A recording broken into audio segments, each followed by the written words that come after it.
প্রথমে বিএনপির সংসদ সদস্যদের অনেককে ঋণ খেলাপি হিসাবে আখ্যা দেওয়া হয়েছে। মাননীয় মন্ত্রী জনাব আমির খসরু মাহমুদ চৌধুরী। অনেক দল আছে তাদের নাকি ব্যাংকও আছে, তো বিএনপিতে কোনো ব্যাংক নাই। বিএনপির কোনো ব্যাংক আছে? বাংলাদেশের এটা জনমুখে প্রচারিত, এটা সবার জানা আছে তাদের নাকি ব্যাংক আছে। তো তাদের যদি ব্যাংক থাকে তাহলে তাদের দলের সদস্যদের ঋণ খেলাপি হওয়ার তো সুযোগ নাই। আমি আমার বক্তব্যটা অন্যরকম একটা প্রস্তুতি নিয়েছিলাম বলার জন্য। এর মধ্যে অনেকগুলো কথা পার্লামেন্ট ফ্লোরে চলে আসছে আমাদের ওদিক থেকে, আমাদের বন্ধুদের কাছ থেকে, অপোজিট সাইড থেকে। যেহেতু আমি অর্থমন্ত্রী হিসাবে অন্তত আর্থিক বিষয়ে যে কথাগুলো আসছে দু চারটা কথার তো উত্তর দিতে হয়। তো মাননীয় স্পিকার, এখানে প্রথমে বিএনপির সংসদ সদস্যদের অনেককে ঋণ খেলাপি হিসাবে আখ্যা দেওয়া হয়েছে, কিছু পরিসংখ্যানও এখানে দিয়েছেন। আমি আপনাদের অবগতির জন্য জানাচ্ছি, ঋণ খেলাপি, ঋণ পুনঃতফসিলীকরণ এটা ব্যবসা বাণিজ্য, ব্যাংকিং কালচারের মধ্যে সাধারণ প্রক্রিয়া। এটা বিএনপি আবিষ্কার করে নাই। যেদিন থেকে ব্যাংকিং ব্যবস্থা চালু হয়েছে বিশ্বে, সেই দিন থেকেই ঋণ তফসিলীকরণের ব্যবস্থা আছে এবং ভবিষ্যতে থাকবে। এটা কেন হয়, ঋণ তফসিলীকরণ কেন হয়, যারা ব্যবসা করেন তারা নিশ্চয়ই বুঝতে পারবেন। যেমন কোভিডের সময় মানুষের ব্যবসা বাণিজ্য ক্ষতিগ্রস্ত হয়েছে, সব ব্যবসায়ীদের, তাদেরকে ঋণ তফসিলীকরণ করতে হয়েছে, সরকারকে সহযোগিতা করতে হয়েছে। আমাদের এই যুদ্ধের সময়, আমাদের এই আন্দোলনের সময় অনেকের ক্ষতিগ্রস্ত হয়েছে, ঋণ তফসিলীকরণ হয়েছে।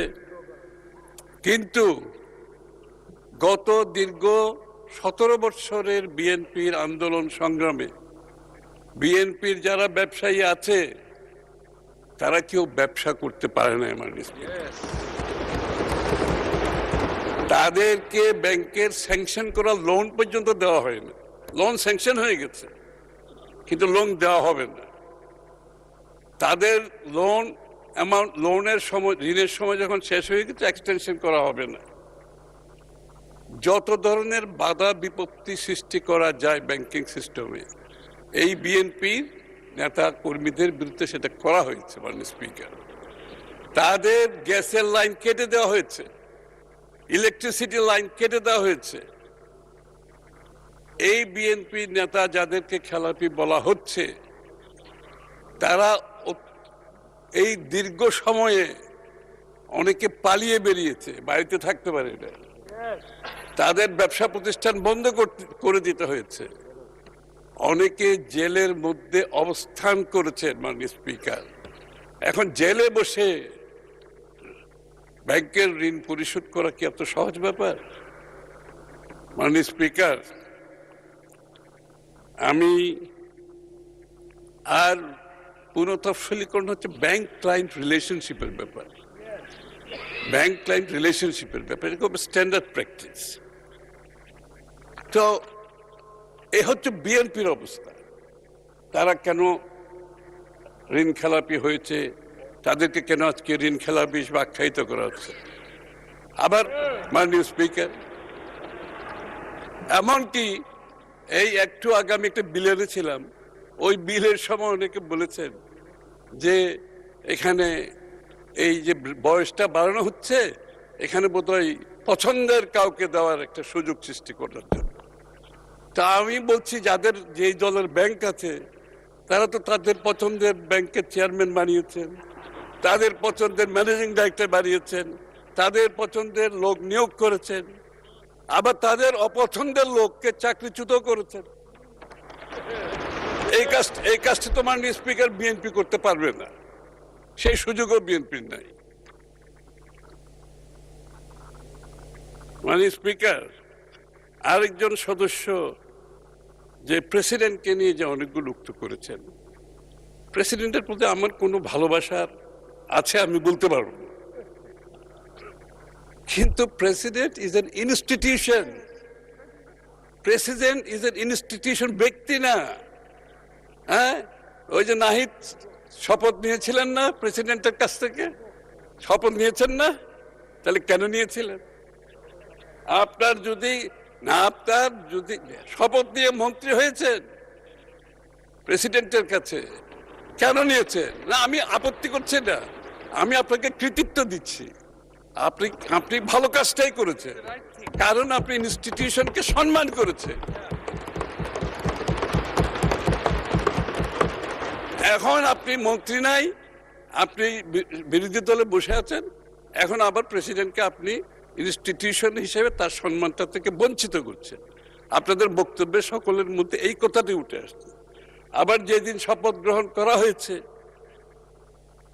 ইন্টেরিয়াম গভর্নমেন্টের, আমাদের বন্ধুরা সবাই তো সদল বলে সম্মুখ সারিতে উপস্থিত ছিলেন, সম্মুখ সারিতে।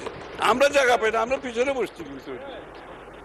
তাহলে এই ধরনের মন্তব্য, if you believe in constitutional democracy, আপনি যদি কনস্টিটিউশনাল ডেমোক্রেসিতে বিশ্বাস করেন, আপনাকে ইনস্টিটিউশনকে সম্মান করতে হবে।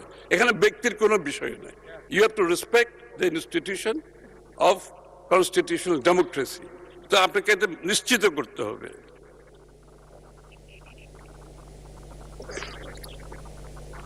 আর এখন সবচেয়ে মোস্ট পপুলার টপিক হচ্ছে আমাদের আছে, এটা দু চারটা স্ট্যাটিস্টিক জানা দরকার। এই জন্য আমাদের সকলে জানা দরকার, জনগণের জানা দরকার, আমাদের বিরোধী দলের বন্ধুদের জানা দরকার। এই কারণে, কারণ আমাদের আপনাদের সহযোগিতা লাগবে। দেশটি তো আমাদের সকলের, এটা বিএনপির কোনো দেশ তো নয়, আমাদের সকলের দেশ। এবং আমরা সকলেই অনেক আশা বুক বেঁধে এখানে এসেছি বাংলাদেশটিকে গড়ার জন্য। বর্তমান প্রেক্ষাপট হচ্ছে অর্থনৈতিক কিছু চিত্র আমি তুলে ধরছি আপনাদের সাথে। যে ট্যাক্স জিডিপি, ট্যাক্সের সাথে জিডিপি অর্থাৎ ট্যাক্স এবং প্রবৃদ্ধির যে সংখ্যা, সেখানে এখন 7% নিচে নেমে এসেছি আমরা বাংলাদেশ। এটা দক্ষিণ এশিয়াতে সবচেয়ে সর্বনিম্ন। বর্তমান ট্যাক্স জিডিপিতে বাংলাদেশ দক্ষিণ এশিয়াতে সবার নিচে, সর্বনিম্ন। এবং বিশ্বের অন্যতম প্রায় সবগুলো দেশের মধ্যে এটাও সর্বনিম্নের দিকে আছে।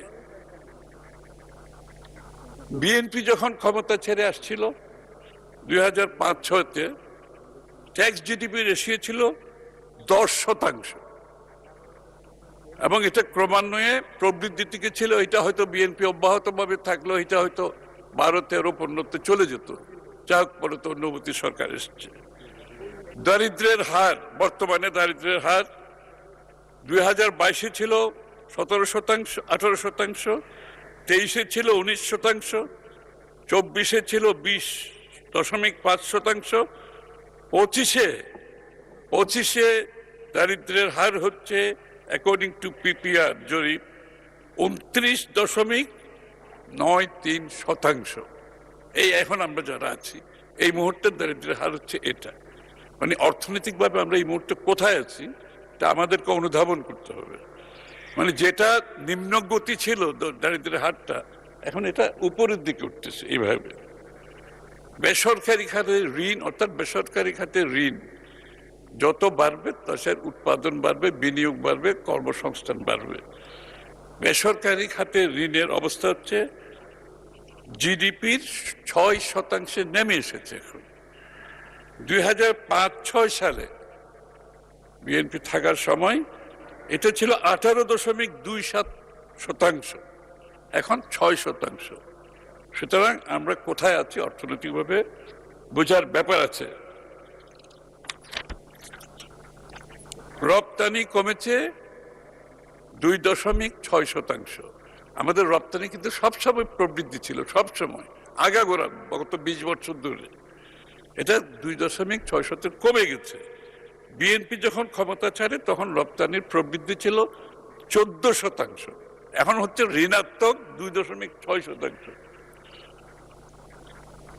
মূলধনী যন্ত্রপাতি যেগুলো আমাদের ক্যাপিটাল মেশিনারি আমরা আমদানি করি, এটার উপর বিনিয়োগ, এটার উপর কর্মসংস্থান, এটার উপর প্রবৃদ্ধি, মূলধনী যন্ত্রপাতি বর্তমানে ঋণাত্মক -14.5%।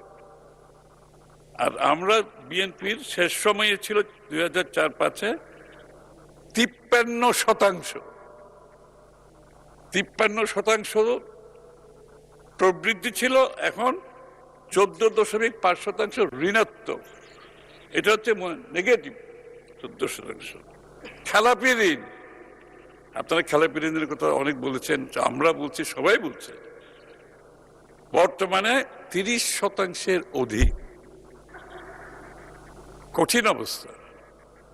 30% অধিক যখন একটা দেশের খেলাপি ঋণ হয়, তখন অর্থনীতির গতি অলমোস্ট থেমে যাওয়ার অবস্থায় চলে আসছে। Almost we are grinding to a halt অর্থনীতি। আমরা যখন 2005-এ ছিল 13%, এখন 30% পার হয়ে গেছে। খেলাপি ঋণ সবসময় থাকবে, তবে যে জায়গায় আমরা গেছি, এটা এখান থেকে বেরিয়ে আসা কঠিন অবস্থা দেশের। বিদ্যুৎ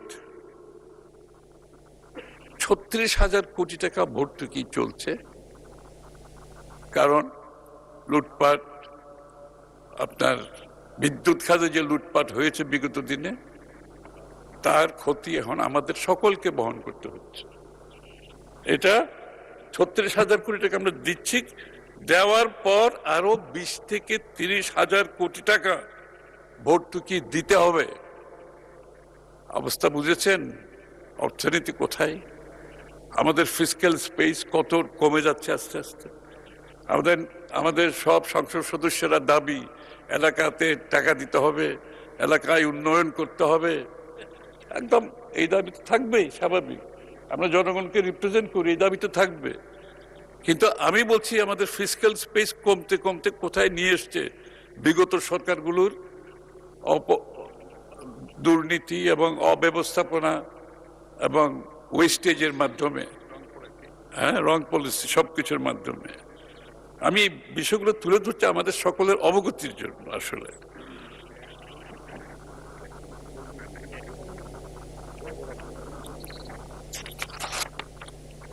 জ্বালানি তেল 2000 আমরা যখন ক্ষমতা নেওয়ার সময় 23, 24, 25-এ $508 মিলিয়ন আপনার বাকি রেখে গেছেন, ওনারা বাকি রেখে গেছেন, এটা পেমেন্ট করে না। এগুলো সেগুলো এখন আমাদেরকে তো পে করতে হচ্ছে এগুলো সব।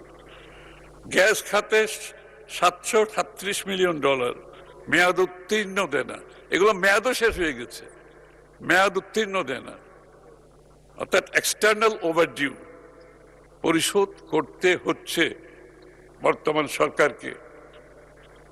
মধ্যপ্রাচ্যে যুদ্ধ বলার অপেক্ষা রাখে না। এলএনজি আমদানি বাবদ মার্চ টু জুন 2006 সময়ে অতিরিক্ত প্রায় 1,000 কোটি টাকার অধিক ভর্তুকি চাহিদা তৈরি হয়ে গেছে ইতিমধ্যে। মার্চ জুনের মধ্যে 11,000 কোটি টাকা অধিক আমাদেরকে ভর্তুকি দিতে হবে, এক্সিস্টিং ভর্তুকির সাথে বলছি আমি, এটা অ্যাডেড। জ্বালানি তেল 2026 এর মধ্যে এপ্রিল জুনের মধ্যে 10,258 কোটি টাকা ভর্তুকি আমাদেরকে দিতে হবে। আমি সংক্ষিপ্তভাবে বলেছি, আরো অনেক সমস্যা আছে। শেয়ার বাজারের আপনারা জানেন সমস্যা আছে, এবং ব্যাংকগুলোর রিক্যাপিটালাইজেশনের সমস্যা আছে, প্রাইভেট সেক্টরের রিক্যাপিটালাইজেশনের সমস্যা আছে। সার্বিকভাবে দেশের ডিরেগুলেশনের একটা বিষয় আছে, রিফর্মের বিষয় আছে, ইজ অফ ডুইং বিজনেসের বিষয়টা আছে, কস্ট অফ ডুইং বিষয়টা আছে। সব কিছুতে আমরা সর্বনিম্নে, কিন্তু এখন ইজ অফ ডুইং বিজনেসে বাংলাদেশ অনেকটা একেবারে তলায় এখন, কারণ এত রেগুলেট করতে করতে। এখন আমি এই অর্থনীতি থেকে বেরিয়ে আসতে হলে যেই ধরনের পরিবর্তন, যোগ্য সংস্কার, ডিরেগুলেশন করতে হবে, সেগুলো আমরা করছি। আপনাদের সহায়তা নিয়ে করতে হবে। এগুলো বিএনপি তো একা করতে পারবে না। এবং বৈশ্বিকভাবে আমাদেরকে যদি আবার সেই আগের ভালো অবস্থানে যেতে হয়, বাংলাদেশের ইমেজের ব্যাপার আছে, গ্লোবাল মার্কেটে আমাদের অ্যাক্সেস, আমাদের আমাদের কি বলে ব্র্যান্ডিং এর ব্যাপার আছে, এগুলো তো আছেই। তো আমি একটা জিনিস আপনাদেরকে পরিষ্কার করে বলতে চাই, এই ধরনের সমস্যা বিএনপি কিন্তু প্রথমবার সম্মুখীন হয় নাই।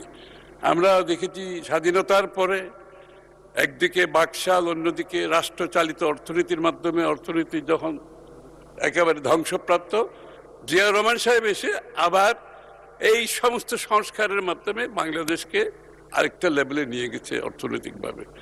আবার আমাদের স্বৈরাচারের সময় যখন অর্থনীতি এবং রাজনীতি দুটাই ধ্বংসপ্রাপ্ত, দেশনেত্রী বেগম খালেদা জিয়া বাংলাদেশকে আবার সেখান থেকে রিকভার করে এনেছে। আজকের সমস্যা আরো গভীর, অবশ্য চারিদিক থেকে গভীর। আমাদের ডাইনামিক লিডার জনাব তারেক রহমান সাহেব, তার যে অর্থনৈতিক ম্যানেজমেন্ট, ওয়ার্ক এথিক্স, আমাদের কিন্তু work ethics is a big problem বাংলাদেশে।